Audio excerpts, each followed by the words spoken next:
Hey everybody, welcome back to the Off-Farm Income Podcast YouTube channel. Great to have you here with us. Well, I will tell you what, it is just unbelievable to me how farming has blown up in social media and in particular on YouTube, right here where we're at. And we are going to interview one of the premier video producers, farming video producers in agriculture on the show today. We're going to be talking with Ryan Kuster, and he is the creator of How Farms Work. If you haven't watched his videos, you should right now. You're going to love them, and we're going to get started with that right now. Ryan, welcome to the show. Thank you so much for coming on today. Yeah, thanks for having me. Hey, you bet. I'm thrilled to speak with you. I really enjoy your videos, and I've always wanted to know what the behind-the-scenes looks like on a actual working farm where folks are taking the time to make these videos. So I'm going to ask you some questions about that today. Sure thing.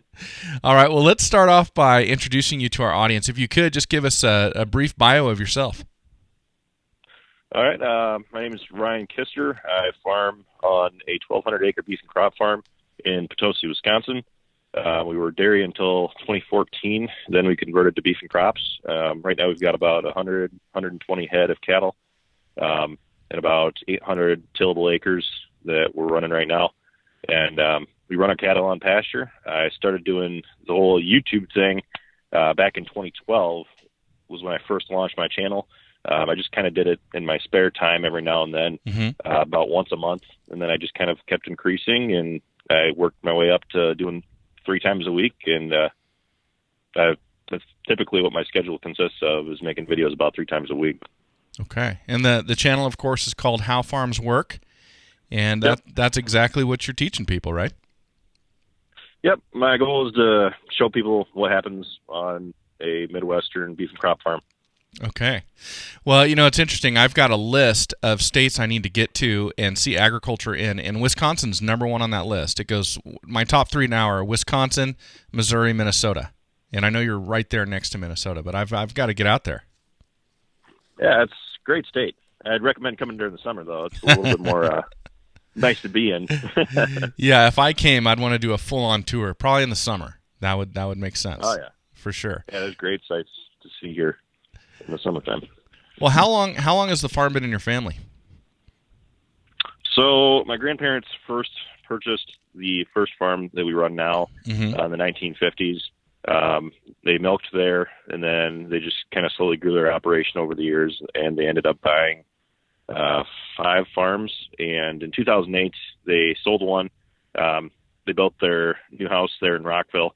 My grandpa wanted to build a house for my grandma, so that's what he did. And we've just kind of been running on the same farm since. Those are our 4 main ones. Travis and I my brother, have been expanding our own operations, and we all just kind of work together to make things work. So is it you, your father, and your brother who are farming these farms right now? Yep, for the most part. It's just my dad, Dwight, and my brother, Travis, and myself who work on the farm full-time. But we get a little bit of help from everybody in the family. Okay. Got it. Very cool. Now, when you started How Farms Work, did you have any thoughts of this turning into an off-farm income type of revenue source for you, or was it just something you were doing as kind of a hobby, something you were interested in? When I started making YouTube videos, I really didn't see it becoming much of a off-farm income producing venture. I just started it with the intention of doing something fun in my free time because I absolutely love playing around with cameras. And that's just how it all started. At the time, I wasn't even sure if I could reach the threshold to be able to make money on YouTube, because I knew that people did make money, but I didn't know what that threshold was or anything. And I believe it was like you had to reach like 1 million views on YouTube at that time. And I never saw getting 1 million views on YouTube. For me, that at the time, that was just crazy. Sure. But obviously you've got just single videos now that have over 1 million views. Yeah, our most popular video is my rewind. Daddy Won't Sell the Farm. And the last I checked, it had like 1.5. Yeah. I was watching one in preparation for the interview here called Emptying Grain Bins. Very, very simple video, 1.2 million views. Obviously there's an audience for this stuff out there. Yeah, I think a lot of people, both people who aren't farmers and farmers alike, have a lot of questions about farming. And I think that video in particular addresses the question, what is a grain bin and how do you empty them? What are they filled with? It allows people to see inside and kind of get a look for themselves what actually emptying a grain bin consists of. Yeah. Yeah. Well, here's my burning question for you. I'm always wondering about this when I watch your videos, and I'm thinking of your brother and your dad, and are they sitting there going, get the camera set up, we've got work to do? I'm always wondering how that works. I actually get this question a lot, and I really do not spend much time at all setting up my cameras. I really don't ever do anything that takes away from how long it takes us to do stuff on the farm. Everything that I do is typically free flowing. If I get a shot, I get it. And that's kind of the benefit of having three of us on the farm here is that if those two are doing something, it's a two-person job. I can just film or set the camera up and then jump in when I need to jump in. Okay. And now has how farms work? Has this become a big component to the farm business, or is it part of the overall farm business, or is it just yours? I guess is a better way of asking you that. How farms work itself is completely separate from the farm. One of my intentions with doing how farms work is to make sure it was separate from everything to do with the farm financially, just because I wanted to make sure that the farm itself was profitable. So with something like this, you don't want to have the farm be dependent on another source of income that's not always steady, because with YouTube, your income's up and down all the time. And it's never really a reliable source of income, but it has always been there. But it's just one of those things, you want to make sure that you're farming for profit too. You're not just farming the farm. Yeah, you want to separate that off to make sure that you're not getting sloppy or getting lazier on the farm and not pushing to make that a profitable enterprise just because you've got this other source of revenue. Absolutely. Yeah. Now, I saw on one of your videos you've got a sign out in front, and it sounds like you're on kind of a busy road there with vehicles going by. Yep. So what made you decide to post that sign out in front of the farm to tell everybody, hey, this is the place where it's all filmed? I actually did that pretty early on. I believe I set it up in 2015. And I guess I just wanted to put it up to let people know that was where the farm was. I had gotten a lot of people trying to drive by and asking, like, hey, is this your farm? And it really puts the location on the map as far as where we are. And most people are really respectful. I mean, we haven't had people come in and, we have not had one incident yet where people have come in or tried to come into the farm without us there. They've always been really respectful. What I've always said is you can stop by and take pictures with the sign anytime. And we've had a continuous flow of people come, and we'll look out towards the road and there'll be a car pulled over and we'll just be like, what the heck is going on there? And there's a family sitting there taking a picture with the sign. And then they look back at us and see us walking down to them just to say hi, and they'll run back into their car, and we'll be like, wait. Wait, we want to say hello. Yeah, exactly. We like talking to people, so.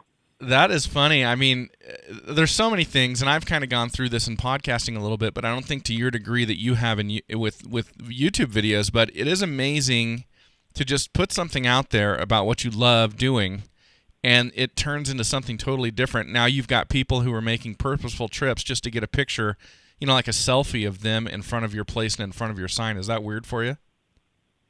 It's to me, it's really weird because I think I'm just me. And I know that my family thinks that's what they've told me repeatedly too. Like, just recently, my family was out in public and they were wearing one of my sweatshirts, and one of the employees of the business they were at was like, how farms work? Oh, my son watches those videos all the time. And my family members, they like to joke. So they're like, oh, yeah, I heard he's a jerk. And they're like, oh, really? They're like, oh, yeah, he's my brother. That's funny. So. Well, that's interesting because I saw on your website you do have the merchandise for sale and things like that, and of course we're entrepreneurial focused on this show, so we always like to talk about the different ways people are generating revenue and creating business models. Oh, yeah. I want to ask you before we get into the merchandise, when you started this, did you do anything to promote how farms work, or is it just simply videos that were out there, people found them while they were searching for stuff they were interested in, and it just grew organically that way? When I first started doing it, it was growing organically. When I first started, and it wasn't when I first started. In 2015, I got a card for AdWords through Google in the mail. It was like $100 credit if you spend $100. Yeah, I remember. So I put $100 down. What's that? Oh, I remember. I got one of those too. Yeah, I remember. Yeah, they send those out, and I put $100 credit down, and that was a good portion of what I did about $100 every 3 or 4 months. At the time, I really couldn't afford to promote it much at all. And, I pretty much stopped doing AdWords for the most part. Every now and then I'll post like I'll promote a Facebook post. If it's something that I feel like people would really want to know about. But I don't really make it a point to try to promote stuff all too often because, if people want to see your stuff, they'll see your stuff. Yeah. So. It's funny watching your videos. So, we started our farm back in 2011. My story is a bit different than yours, just that my wife and we bought our place in 2011, and it's a small farm, a very niched farm, and we've been developing it ever since we purchased it in 2011.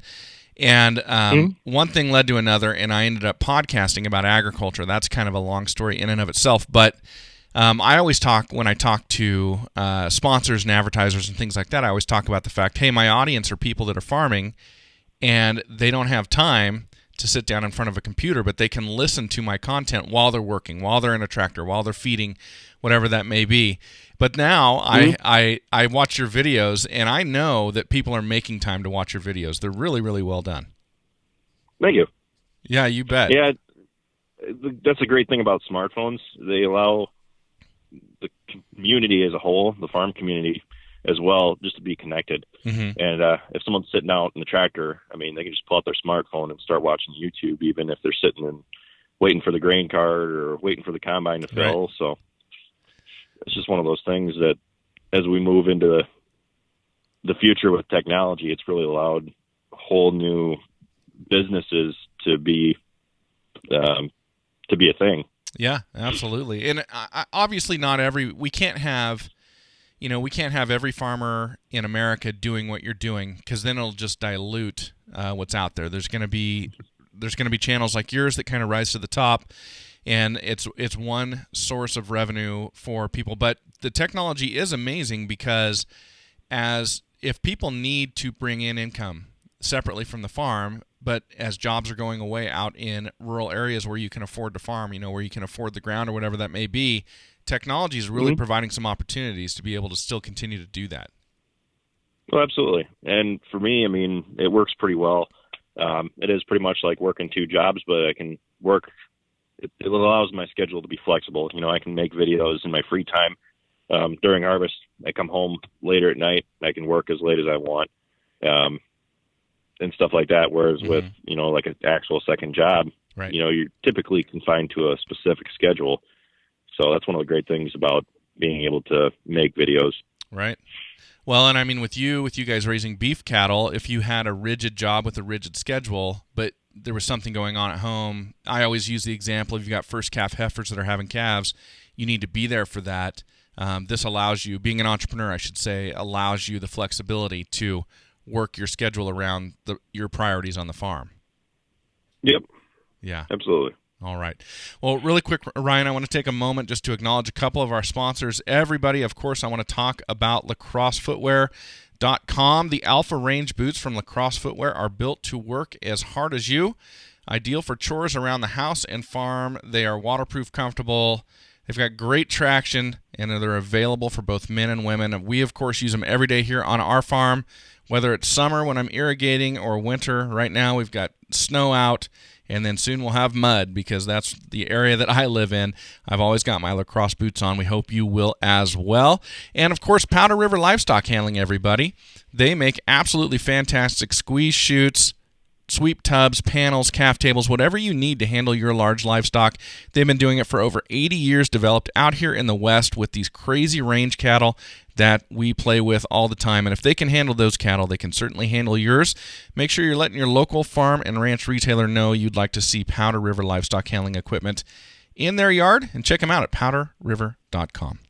All right.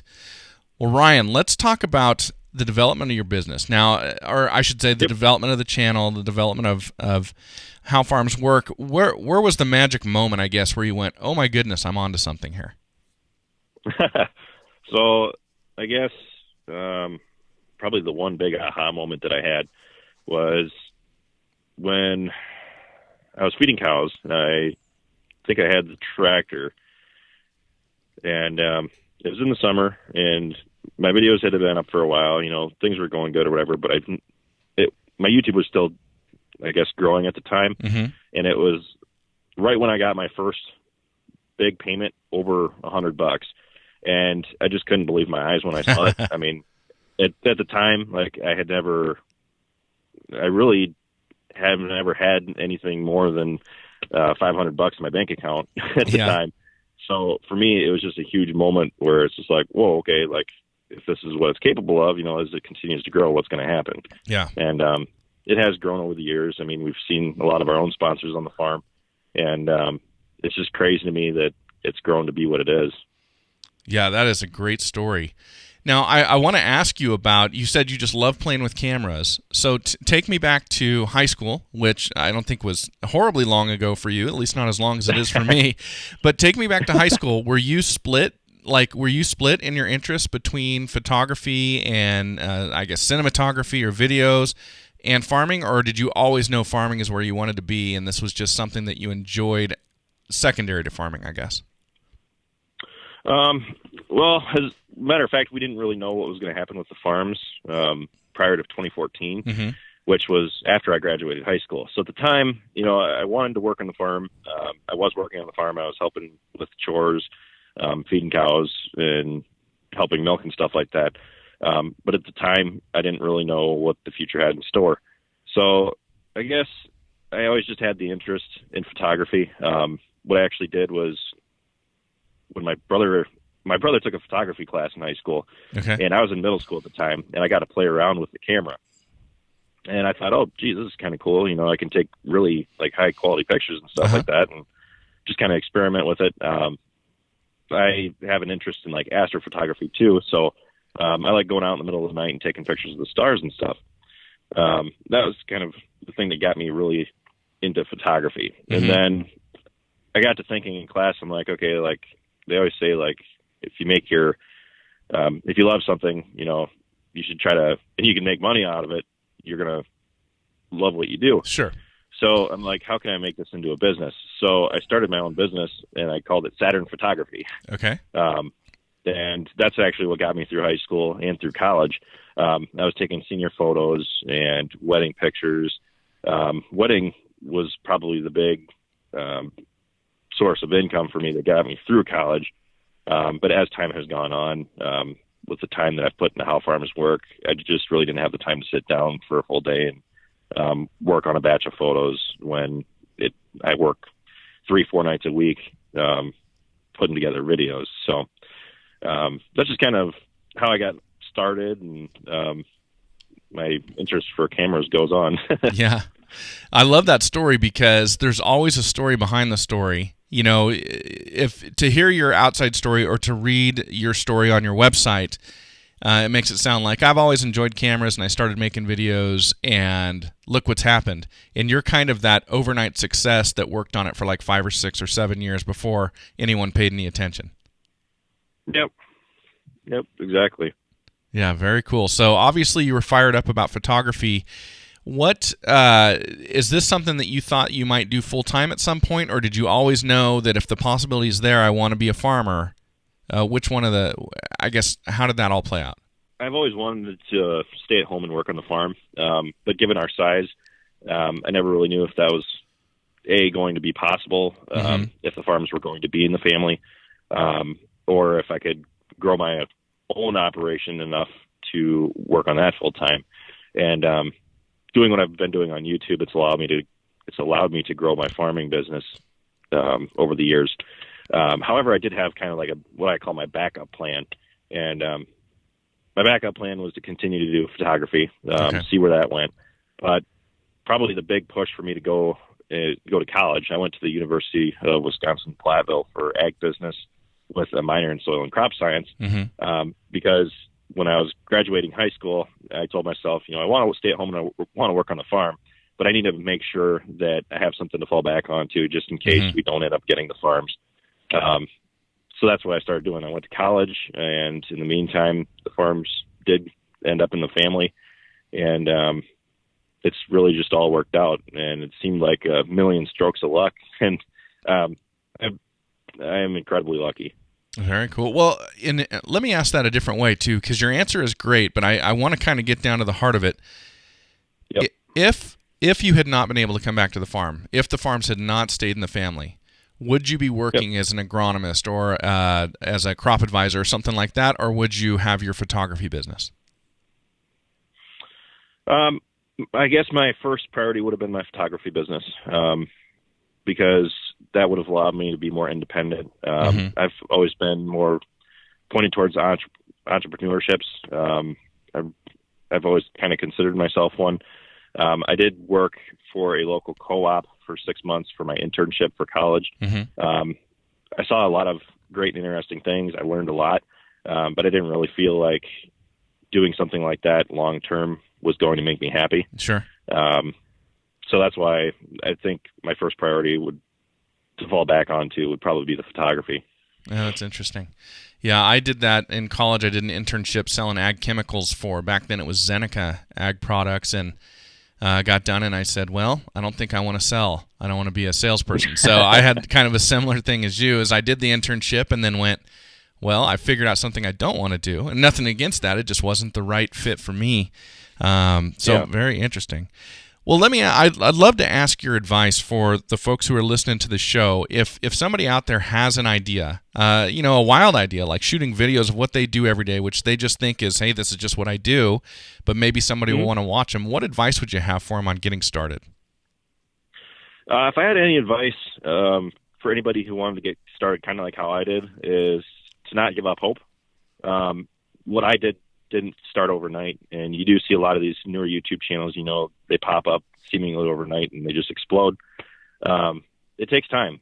It's not always just kind of an overnight kind of growth thing. It takes hard work and dedication and a bit of luck, and it can be done.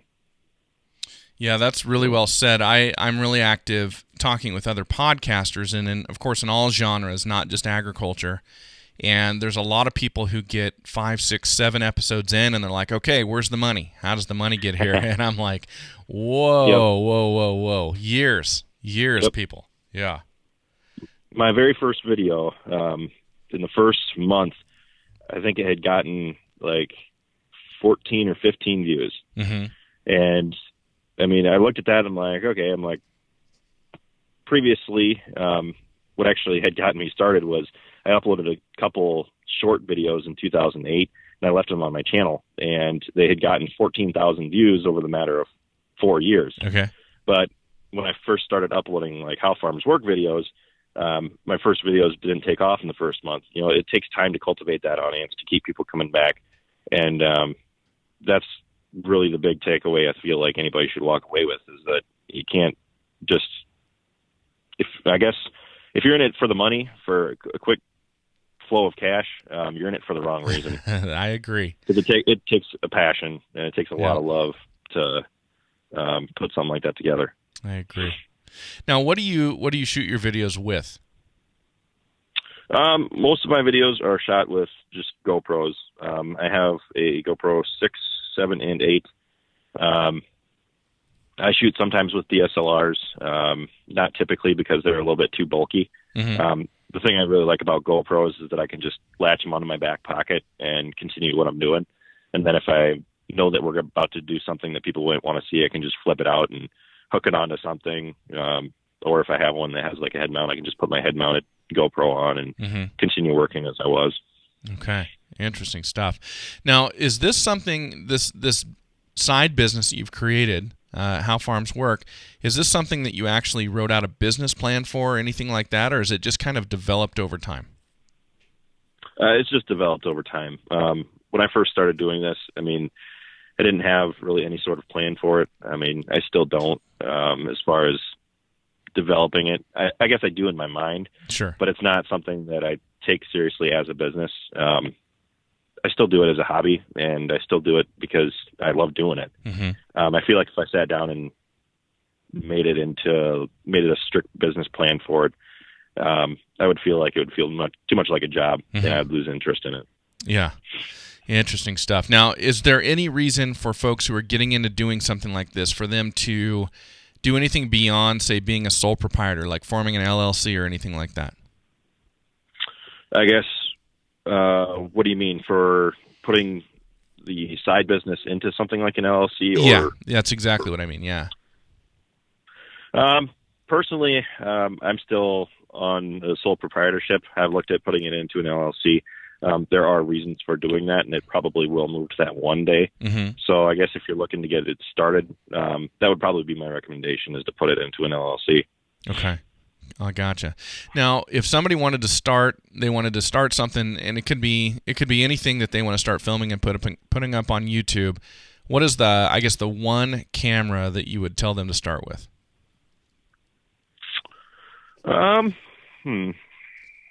Honestly, I'd just have to recommend a GoPro. Okay. All right. Because it's a versatile camera. It's cheap. You can do everything from action shots all the way up to just setting it up and talking in front of it, Mm-hmm. just to make like an intro to your video or an outro. It's probably the most versatile camera that I've found. But I also use like drones and stuff too, but you can't stand in front of a drone and talk, So Yeah. I feel like those would probably be the one camera, or like a point and shoot. Okay. Something that's you can carry with you. And then what about for editing and things like that? Like what kind of a computer, what kind of software? So I have a custom built computer. When I first started, I just had a regular old HP Windows machine. But as I've come to shoot 4K, I've realized that I need a little bit more processing power. So Mm-hmm. I got together with a couple friends, and they've all built their own PCs, and we sat down and we built mine. Okay. And I typically use Premiere Pro to edit with. Mm-hmm.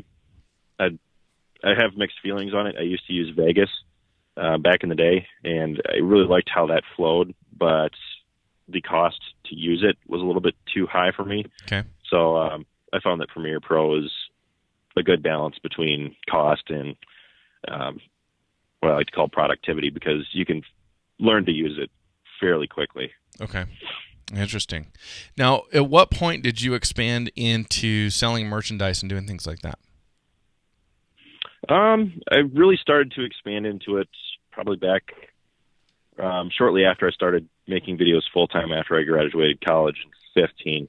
And my first store was just like like Teespring, or actually I think it was Spreadshirt is what I did. Mm-hmm. And what they do is they pretty much handle everything for you.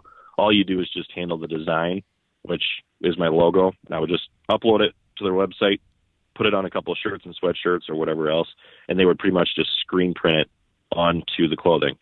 However, as I ordered a couple shirts myself, I wasn't really satisfied with the quality of the shirts. It seemed like the colors were just a little bit too dull. So I went on and I found another local supplier. I've changed it a couple times since, but I found a local supplier that made shirts, and they use vinyl, and the vinyl is a whole lot brighter. Okay. And it really catches your eye. Interesting. So if you're using a local provider for your merchandise, does that mean that you're keeping inventory at your place and you're doing the shipping? Yep. I do all the shipping and inventory myself. There's a room in my house dedicated for clothing. Okay. So my next clothes everywhere. My next question is always, what time of the year are you busiest? I imagine during planting, during harvest. How do you make time for How Farms Work and everything that goes with it now, with the the correspondence with people who are fans of your page, with the shipping of merchandise, all of that type of stuff? How do you pull all that off? I would have to say that harvest season is definitely the busiest because it's right before Christmas. Orders start ramping up. So I'm busy sending out merchandise then, and it's pretty difficult to try to balance everything, but it can be done. And as far as harvesting goes, I mean, we'll typically work late at night, get up early in the morning. So during harvest, I do miss a lot of sleep, but I do what needs to get done to be able to make it work. And basically before harvest, I pretty much say goodbye to my friends, and I'll see you in a month or two. Yeah. And just come home, work every night on videos that need to be made. Even during harvest, I try to keep them up to date and pretty relevant. So you got to keep making them as you shoot them, and that's probably the hardest season. Spring can be tough as well, especially if we're trying to do a lot of tillage and stuff like that as we're planting. I know that this year planting was crazy because we did the majority of our planting in like a 3-day period. So we pretty much ran full around the clock, and it didn't really give me a lot of time to edit. So I just had to do it once we were done. But it involves losing a lot of sleep. Do you make a promise to your viewers that like every Tuesday there's going to be a new video? Like, do you have a deadline that you've kind of beholden yourself to, or during that busy time, if there's not a video for a week or something like that, is that okay? Typically during the busy season, when things are ramping up and busy, I will always make sure that there's a video. Typically if I'm like on full shooting, which our busiest times are spring and fall. So I always try to make at least 3 to 4 videos a week. So I upload every Wednesday, Friday, and Sunday at 11 a.m. And Central Time, that is. And I try to stick to that schedule. There will be an occasion where I miss one day or something like that, and I'll just kind of send out a message or a Snapchat or something saying like, "Hey guys, like, haven't really had time to make a video, but we'll be having one on Friday." And this is how I balance it. I mean, you can't always stick to your own schedule, but it definitely helps to be able to keep the content flowing and make sure that it's up to date. And people want to be involved with your operation too. So it's important to make sure that you're posting stuff that's up to date and relevant. Yeah, I agree. And, you know, it's interesting in this world. I think it is important to stick to a schedule so your fans, your viewers, your listeners, whatever, they know they can trust you, that it's going to be there when you say it's going to be there. But, of course, with what you do, you know, people have to understand that, sorry, everybody, we're in the middle of harvest, we're in the middle of planting or whatever. You have the exception to that rule, I think, being a farmer and a full-time production ag farmer. Yep. Yeah, definitely. It's difficult trying to balance it all and make sure that it's up there. Whereas in like, even right now, I'm posting about once a week just because we're not doing as many things right now. It's kind of like a paperwork time of year, taxes and stuff like that. So feeding cows and just kind of catching the slower stuff that we do on the farm right now, the occasional repair and stuff like that. So making sure that there's always stuff out there. You don't want to just stop posting. People will start wondering where you're at. That's interesting. I didn't give that any thought, but when you guys slow down, you've got less content to produce, less stuff to film. Yep. But there's always something going around the farm. But a lot of it just comes down to the time that I want to, I have to ask myself, do I want to stay inside and pay the bills that I've been putting off for 2 months or, stuff like that. So with YouTube, there's a lot of behind the scenes stuff too, like responding to people and just talking to people on YouTube and off YouTube as well. So you just have to manage your time wisely. Yeah, absolutely. Well, I want to ask you, obviously you've been entrepreneurial for a while. It's great to hear that you had that business in high school and in college doing the photography. What's some of the best business advice anyone's ever given to you? Probably the best business advice that anybody's ever given me would probably involve like just tracking your expenses. Something that I really had to step up and do was learn more about the financial side of YouTube and farming. I learned a lot during college, but a lot of it was self-taught too. I I feel like the advice that one of my old mentors gave me is to just make sure that you're not overspending and make sure that what you're doing is profitable, because if it's not profitable, it's not going to be worth your time. You could be spending that time with family, friends, or starting up another business. Yeah. So it's important to make sure that you're keeping track of what you're doing and how efficient you're doing it. Yeah, if it's not profitable, it's a hobby, which is fine. But if that hobby, you're devoting all your time to it and away from family and friends and stuff like that, then all of a sudden that can kind of become a problem. Yep, absolutely. Now, I always ask everybody to share a personal habit that makes them successful. And what I mean by a personal habit is, we've all had to learn things and develop skills for us to be involved in our own businesses and to succeed there. What's something that just comes naturally to you that helps you succeed you never had to work on? Making sure that I'm making videos on time. I'm kind of strict with when I need to get things done.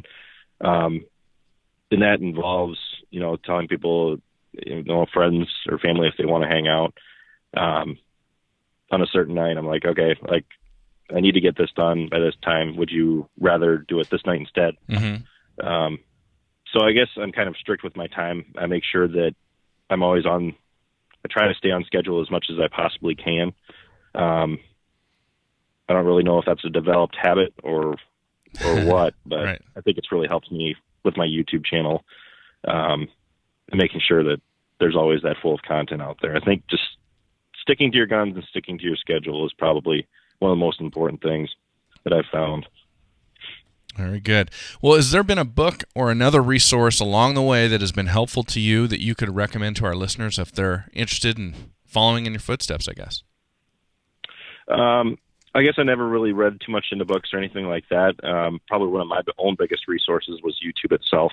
I learned a lot just watching other YouTubers, not only like in the farming sector, but just like YouTube advice or just articles online. I'm pretty much all self-taught as far as that stuff goes, and I learned a lot from the random YouTube channel. If I'm working with my editor on a video and I want to do something, I don't know how to do it, I'll just type it into YouTube and someone else will show me how to do it. Sure.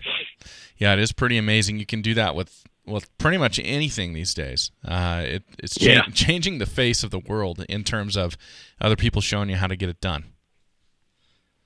Yep.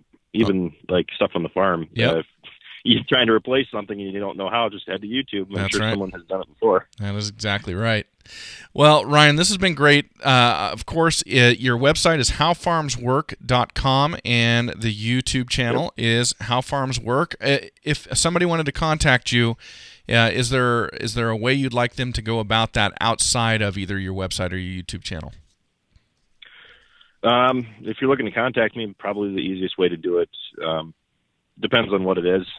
If you just want to say hi or anything like that, I am pretty active on Snapchat. I try to respond as much as I can. I open as many messages as I can, and I respond as often as I can. Otherwise, business, my business email is howfarmswork@gmail.com. But probably Snapchat, or even just going on my website and going into there's a form on there where you can contact me. I see every one of those, and I can respond to those pretty easily as well. So that's probably the best way to do it. Awesome. Well, hey, thank you so much for taking the time today. Really appreciate what you're doing, and really liked having you on the show. It was a great time. Yeah, thanks for having me. It was good talking to you. Well, thank you for being here, everybody, and thank you to Ryan Kuster for coming on and sharing his time with us. I know that time is very, very valuable, and we hope you will all go over and check out his videos if you have not done so already. As always, enjoy your journey to the ultimate lifestyle business, agriculture.